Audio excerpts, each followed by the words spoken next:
స్థానిక ఎన్నికలపై నేడు కీలక నిర్ణయం. మంత్రివర్గ సమావేశంలో ఇదే ప్రధాన అంశం.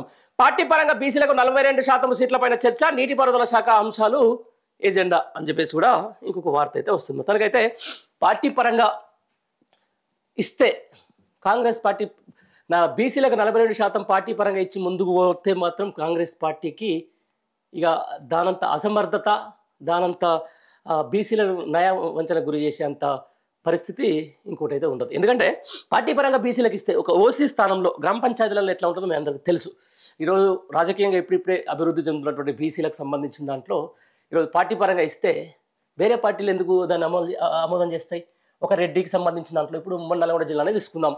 ఉమ్మడి నల్గొండ జిల్లాలో ఒక రెడ్డి కుటుంబం నుంచి ఒకరిని పోటీ చేసి ఒక పార్టీ నుంచి కాంగ్రెస్ పార్టీ నుంచి ఒక బీసీలో పెడితే వాళ్ళని ఏ విధంగా రాజకీయంగా ఎదుర్కోగలుగుతారు? నిజంగా రెడ్డి ఇదంతా కూడా రెడ్డి కాంగ్రెస్ అంటారు బేసికల్గా. ఒక రెడ్డి అవతలి పార్టీ నుంచి పోటీ చేసినా కూడా వాళ్ళే సపోర్ట్ చేసుకుంటారు. బీసీలకు కాంగ్రెస్ పార్టీలో ఉన్న రెడ్లు ఎందుకు సపోర్ట్ చేస్తారు? ఇది ఒకసారి బాగా ఆలోచించాలి.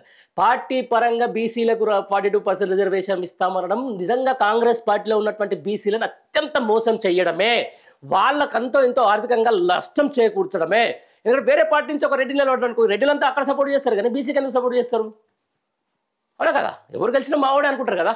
దానికి పెద్ద కథ. 42% రిజర్వేషన్లు ఇస్తాం, ఆ 42% రిజర్వేషన్లు పార్టీ పరంగా అమలు చేస్తామంటే ఈరోజు రాజకీయంగా ఖచ్చితంగా అంతో ఎంతో ఒక ముందుగా ఏమంటారు దాన్ని రాజకీయ చైతన్యంతో పాటుగా దానితో పాటుగా ఆర్థికంగా కూడా కావాలి. ముందు నుంచి కూడా వాళ్ళు భూస్వాములు, అక్కడి నుంచి కూడా వాళ్ళు రాజకీయంగా ఉన్న అంతో ఎంతో పలుకుబడి ఉన్న వాళ్ళు కాబట్టి ఒక బీసీని అనగదొక్కే ప్రయత్నం కాంగ్రెస్ పార్టీ చేస్తారు తప్ప బీసీలకు నిజంగా పార్టీ పరంగా 42% రిజర్వేషన్లు ఇచ్చినా వాళ్ళకి ఏం ఒనగోరే ప్రయోజనం అయితే లేదనేది ఇది పక్కా రాసిపెట్టు.